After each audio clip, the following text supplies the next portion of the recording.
Kung mapapansin nga natin, ay sunod-sunod ngang dinala ng Honda Philippines ang mga upgraded version ng mga previous model nito dito sa Pilipinas, at buwan nga lang ang pagitan ay agad nitong sinundan ng bagong Airblade 160. Madami ang namangha dahil sa ginawang upgrade ng Honda, magmula 150cc na ginawang 160cc, at kung ang Honda Click 160 ay may smaller brother na 125cc, ganun din ang Airblade 160, dahil meron naman itong little brother na Honda Airblade 125, at ito ang pag-uusapan natin for today's video.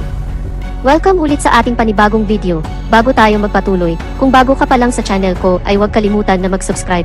Pakihit na rin ang notification bell icon para lagi kang updated sa ating mga bagong video upload.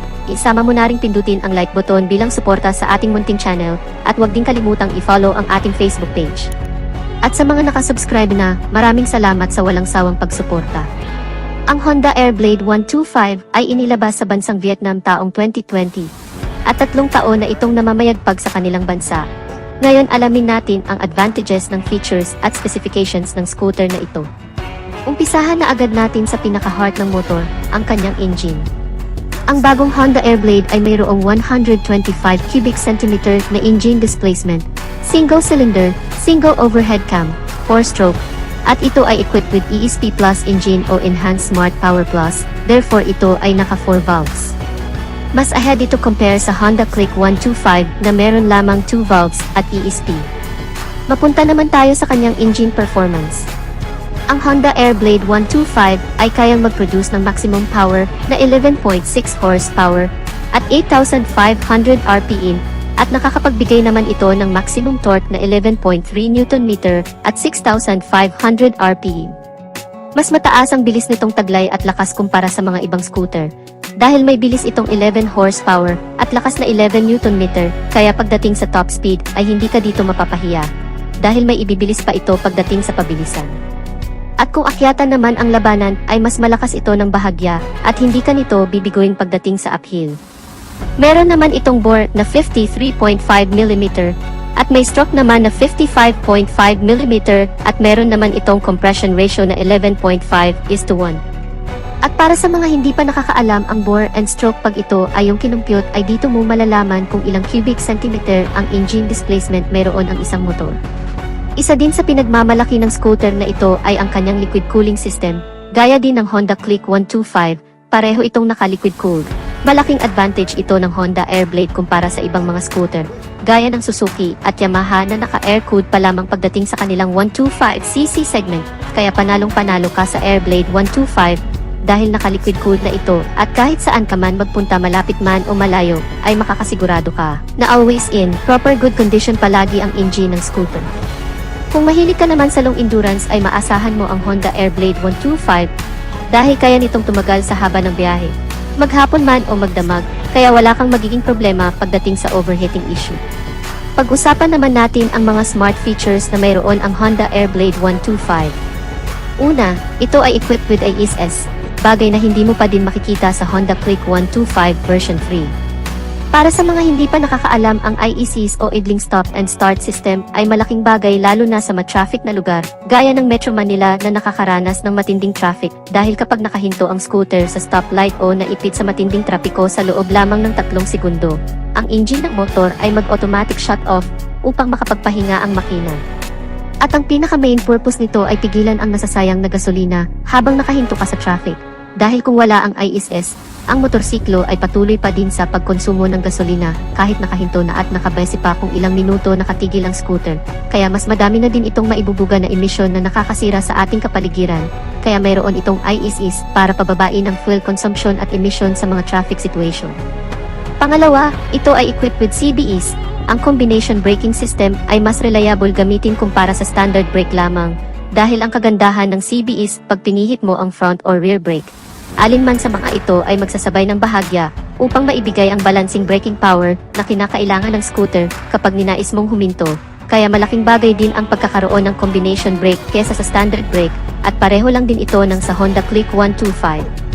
Pagdating sa braking system setup, equipped naman ito ng hydraulic single piston single disc sa harap, at ang ganda din ng kanyang mags wheels na mayroong single spoke stars design, at gumagamit naman ito ng mechanical leading trailing o drum brake, at pareho lang din ito sa Honda Click 125 na naka drum brake sa likod. Pangatlo, ito ay equipped with side stand cut-off switch. Ang function naman nito ay hindi aandar ang makina kapag nakababa ang side stand ng motor. Isa din itong safety features na maituturing. Pang-apat, ito ay equipped with USB charging port. Ngunit pareho lang ito ng kanyang big brother na Airblade 160 na nasa ilalim ng upuan located ang USB. Bagay na hindi masyado nagustuhan para sa ibang riders gaya ng mga mahilig mag-long rides na kinakailangan naka-charge palagi ang cellphone para sa magdamag na paggamit ng GPS. At sana sa next version ng Airblade ay ilipat na nila ang USB location, gaya ng sa Honda Click 125 na nakalagay ang USB port dito sa harapan kaya ito ay easy access para sa isang riders. Panglima, ito ay equipped with Smart Keyless System. Yes, hindi na ito gumagamit ng mechanical key at lahat ng version ng Honda Airblade 125 ay keyless na. Wala silang nilabas na standard key version, lahat ay naka-keyless na. Ang kagandahan naman kapag naka-smart key ay syempre effortless na ang pag-on and off sa scooter. Dahil pa remote ka na lang pagbubuksan mo ito, kaya ito ay very secured at mayroon na din itong answer back system at anti-theft alarm na dagdag security assurance, bagay na kapaki-pakinabang sa lahat ng mga Honda users. Mapunta naman tayo sa kanyang suspensions. Sa harap ito ay naka-telescopic fork at meron naman itong dual shock absorber dito sa likod. Ang kagandahan sa naka-dual shock ay ideal ito sa mga heavy loads dahil mas mabigat ang kaya nitong buhatin at ikarga, o di kaya ay pag mayroon kang iangkas, at mas balance ang force na kaya nitong ibigay na nagpapanatili sa mataas na stability ng motorsiklo at mas maganda ang bouncing performance nito pagdating sa mga heavy workloads. Meron naman itong fully digital dashboard na very detailed at lahat ng information ay makikita mo dito.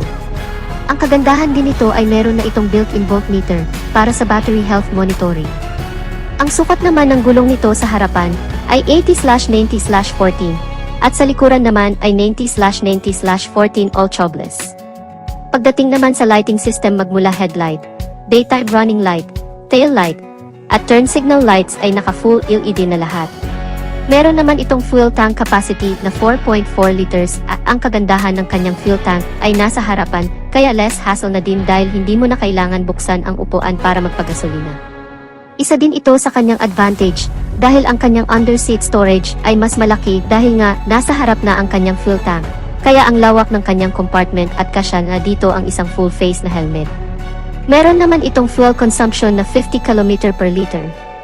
Very user-friendly naman ang kanyang ground clearance na merong 141 mm at meron naman itong seat height na 775 mm kaya swak ito sa height ng mga Asian na may average height lamang. Therefore, kayang-kaya itong i-maniobra ng 5'2" ang height pataas at kung usapang top speed naman, base sa mga Vietnamese users, ito ay umaabot ng 115 km per hour.